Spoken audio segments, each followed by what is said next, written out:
جب امام حسین میدان میں جانے لگے تو جناب زینب بچوں سے کہنے لگی نہ پہلے بھائی نہیں جائے گا، پہلے بھانجے جائیں گے۔ 2 بچے شہید ہوئے۔ حضرت قاسم بن حسن امام حسن کے بیٹے تھے، وہ جب میدان میں جانے لگے تو امام حسین نے کہا نہیں تو نہیں جائے گا، تو میرے بھائی کی نشانی ہے، میں جاؤں گا۔ تو حضرت قاسم بن حسن نے ایک تعویذ کھول کے دیا کہ ابا جی میرے والد نے کہا تھا جب بڑی مشکل آ جائے تو تعویذ کھول کے دیکھنا، تو آج بڑی مشکل آئی ہے تو میں نے تعویذ کھولا ہے، تو یہ دیکھیں کیا لکھا ہے، یہ تو رکا ہے، تعویذ ہے ہی نہیں۔ جب کھول کے دیکھا تو اس پہ لکھا تھا قاسم اگر حسین پہ کوئی کڑا وقت آ جائے تو بیٹا کے آگے آگے رہنا، اگر کڑا وقت میرے بھائی پہ کبھی آ جائے نا دیکھنا اس کے آگے آگے چلنا، اسے حسن کی کمی نہ محسوس ہو، پائیاں جیا ساک نہیں کوئی جے وچ خار نہ ہوئے۔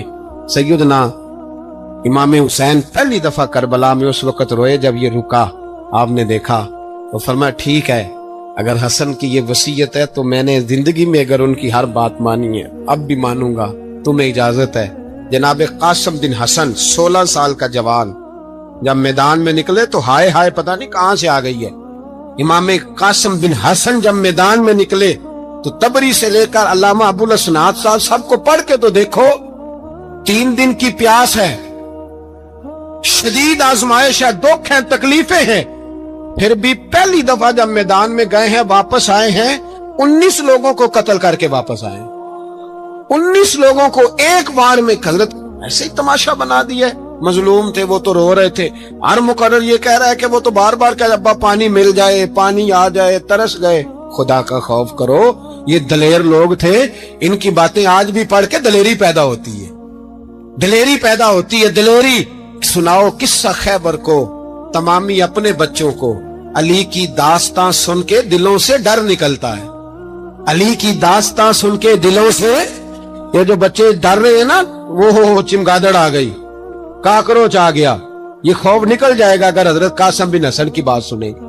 درجنوں لوگ آپ نے قتل کیے۔ ایک دفعہ آئے کہا چاچا یزید کا لشکر تو بڑا ہی بزدل ہے، اگر چند قطرے پانی میرے حلق سے گزرے تو میں سارے کاٹ کے لے آؤں گا آپ کے پاس، چند قطرے۔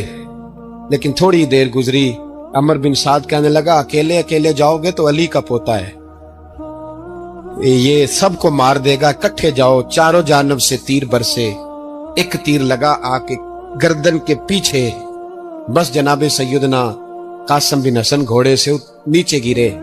تو جناب زینب حوصلہ کر کے آنسو سمیٹ کے کہنے لگی میں دیکھ رہی ہوں پردے کے پیچھے سے حسین میرے بھائی کا بیٹا گر گیا ہے، جا اسے اٹھا کے لا۔ حضرت امام حسین ان کو اٹھا کے لائے، تو امام حسین نے سینے سے لگایا ہوا تھا تو ان کے پیر، ان کا قد لگتا تھا امام حسین سے زیادہ ہے، اٹھا کے لایا، لٹا دیا گیا۔ امام حسین کے اپنے بڑے بیٹے میدان میں نکلنے کو، علی اکبر نام ہے، جب جن لوگوں نے حضور کو نہیں دیکھا تھا وہ جب کہتے نا ہم نے نبی پاک کا دیدار نہیں کیا تو بتاؤ کس طرح کے تھے، تو بتایا جاتا تھا کہ جناب علی اکبر کا دیدار کرو، ہم شبیہ مصطفیٰ۔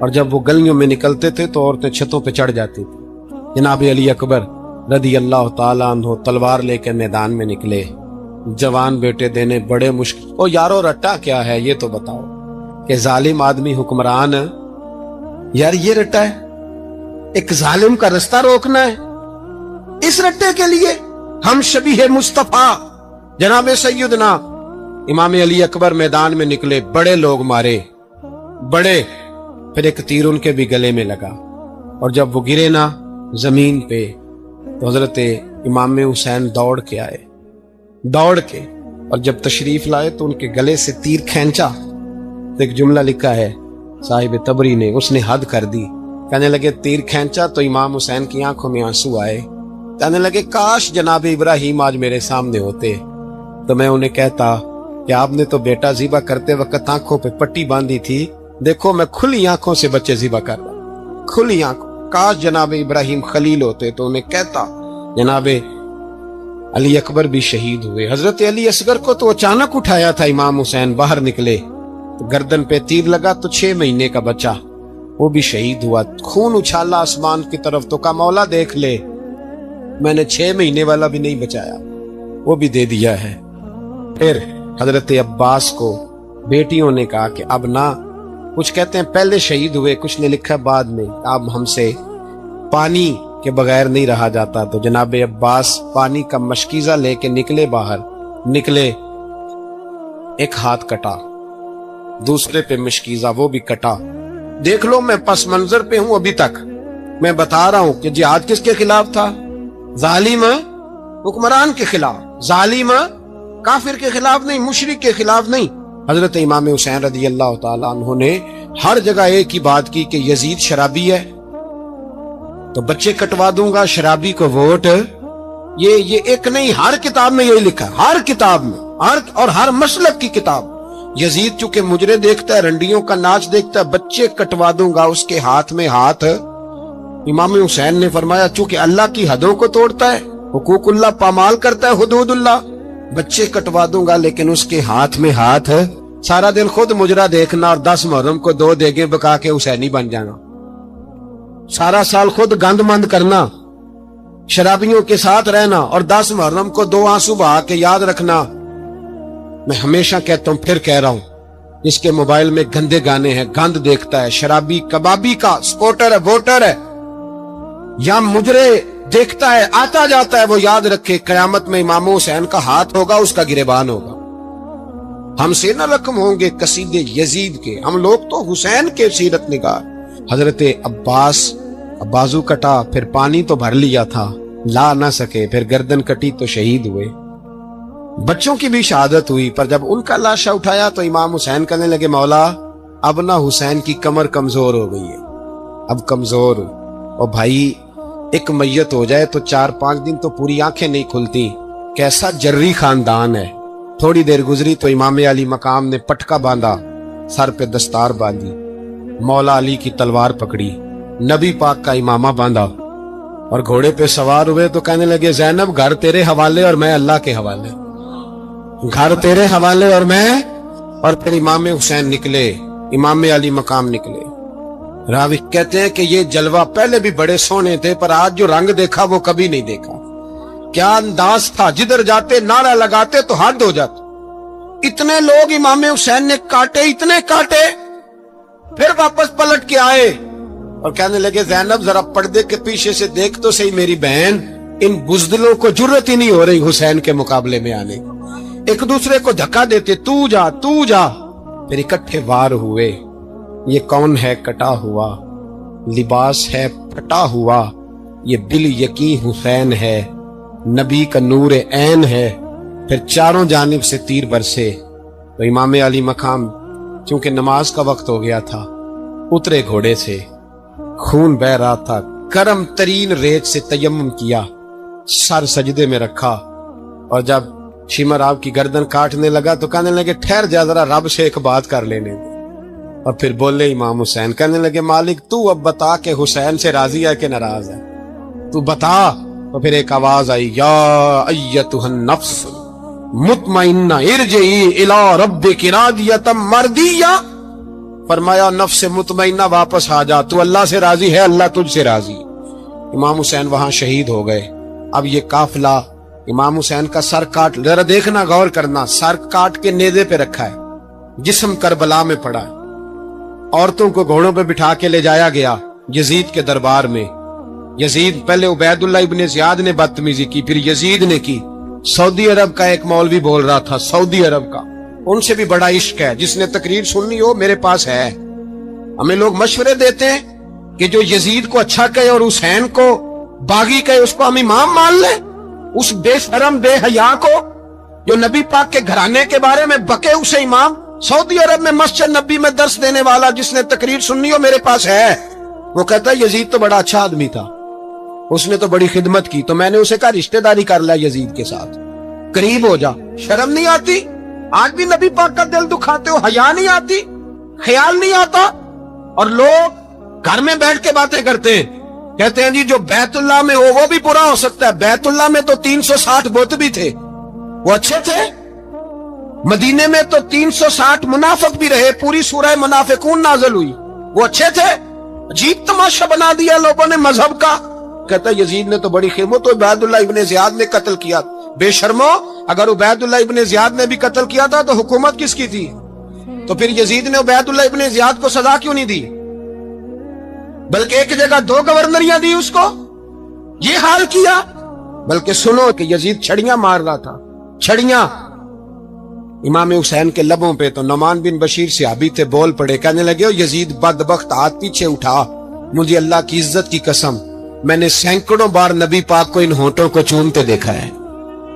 حضرت جناب زینب عورتوں کے مجمع میں پیچھے ہو کے بیٹھی ہیں، یزید کے پاس جب پہنچا لشکر تو یزید کہنے لگا دیکھو اللہ نے مجھے عزت دی اور میرے مخالفوں کا کیا حال ہوا، تو بی بی زینب بول پڑی، اتنے صدمے سہے پر آواز توانا ہے، جاندار ہے، جاندار، ہمارا کسی بندے سے جائیداد کا رٹا نہیں، ہم تو چاہتے ہیں امت اکٹھی ہو جائے، لیکن جو بندہ نبی پاک کی ماں کو دوزخی کہے، حضور کے باپ کو جہنمی کہے، یزید کو امیر المومنین کہے، اس کے ساتھ اتفاق رائے کر لیا جائے، یہ مذہب ہماری سمجھ میں نہیں آتا، بالکل نہیں آتا، قطعاً نہیں ہماری سمجھ میں آتا، کیسے اتحاد کر لیا جائے؟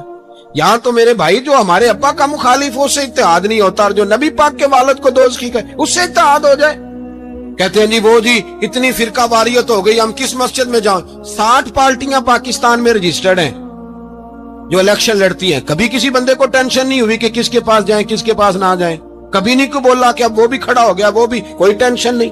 مذہب کی باری ٹینشن ہو جاتی ہے، اتنا بڑا مذہب ہوتا ہے بھائی، غلط بندے بھی آ ہی جاتے ہیں بیچ میں، تھوڑا پہچان کے چلنا پڑتا ہے صحیح کون ہے اور غلط، اور یہی تو ہمیں امام حسین نے بتایا ہے کہ مذہب کے اندر ہی تم نے شناخت کرنی ہے کہ بندہ ٹھیک کون ہے اور بندہ غلط، یہی تو کربلا ہے، یہی تو امام حسین نے بتایا، کفر اسلام نہیں، حق اور باطل۔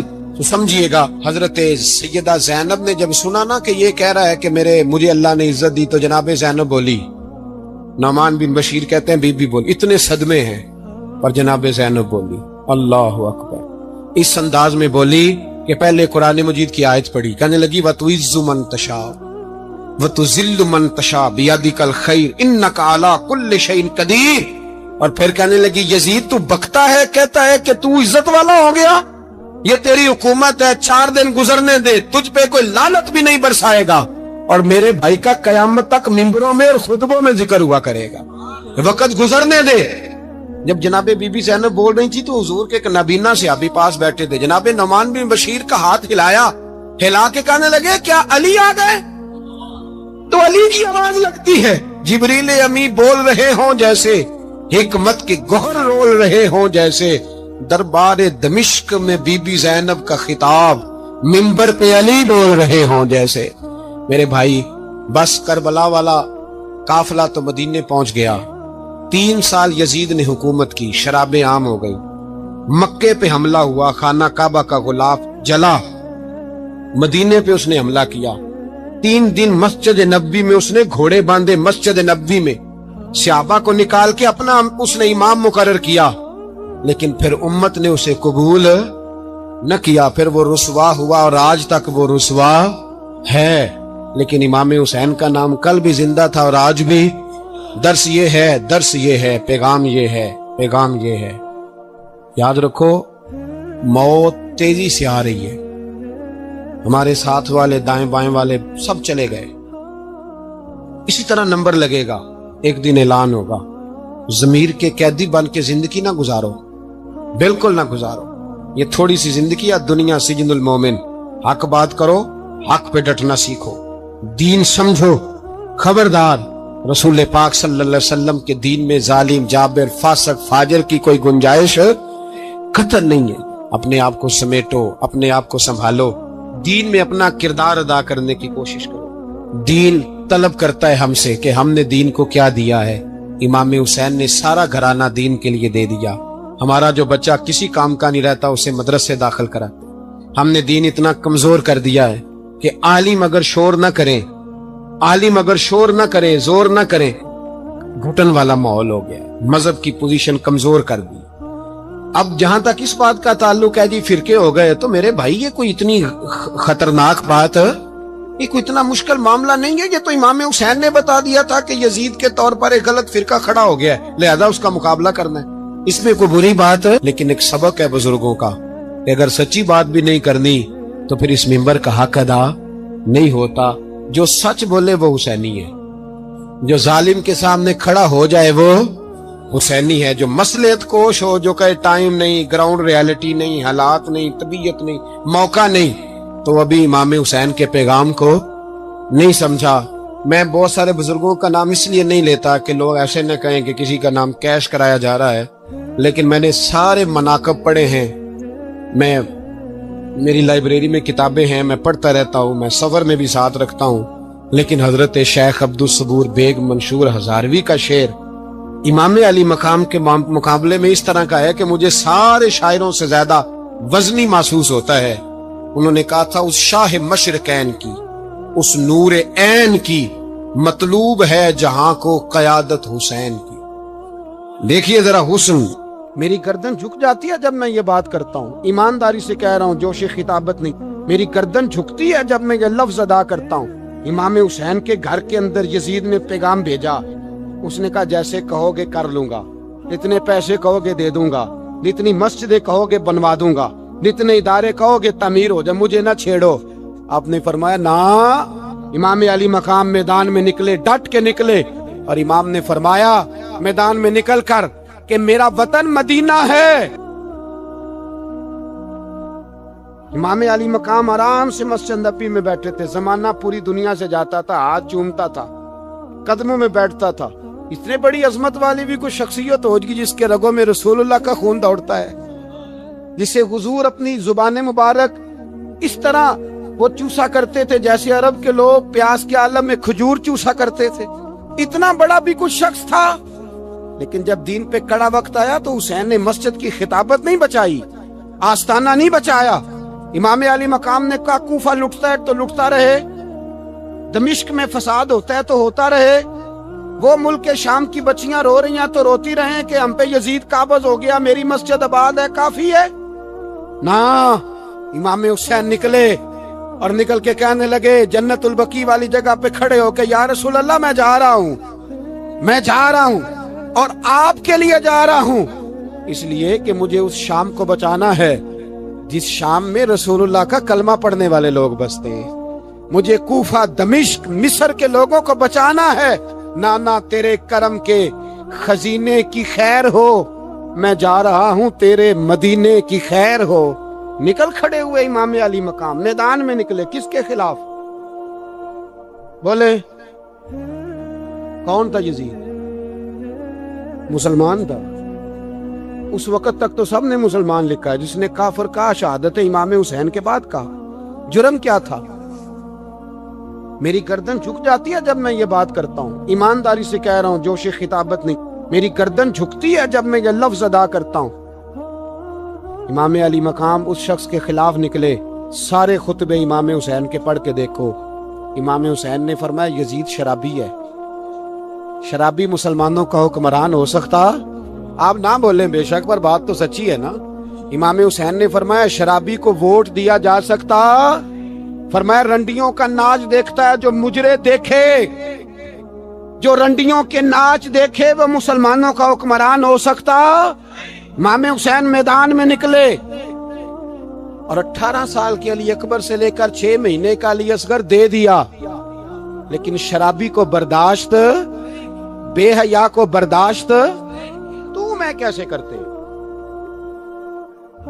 دوستی قاتل سے بھی، مقتول سے یارانہ بھی، اپنی جیب سے فلک سے چھپوا کے ظالموں جابروں بدماشوں کو ووٹ دیتے ہو۔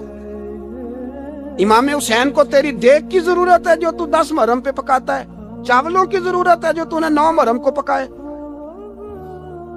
ان کو اس بریانی کی حاجت تھی جو تو نے پکائی ہے۔ میرے گھر میں فلاں MNA MPA صاحب آ گئے تھے، امام حسین کے گھر کے اندر یزید نے پیغام بھیجا، اس نے کہا جیسے کہو گے کر لوں گا، جتنے پیسے کہو گے دے دوں گا، جتنی مسجدیں کہو گے بنوا دوں گا، جتنے ادارے کہو گے تعمیر ہو جائے، مجھے نہ چھیڑو۔ آپ نے فرمایا نا، مسجد مدرسے اس وقت آباد رہتے ہیں جب حکمران صحیح ہوتے ہیں، اور جب حکومتیں غلط ہوتی ہیں تو پھر مساجد آباد، پھر مدارس کی آباد کاری ہو ہی نہیں سکتی۔ میں دین میں نیا رکھنا کھول دوں؟ امام علی مقام کھڑے ہوئے، پر میں کیا کروں؟ حکومت کیا کروں؟ حکومت سے کیا کہوں؟ اگر میری ملت کے اپنے جوان کے موبائل میں رنڈیوں کا ناچ ہو تو 10 محرم کو تو امام حسین کربلا میں تڑپ جاتے ہوں گے۔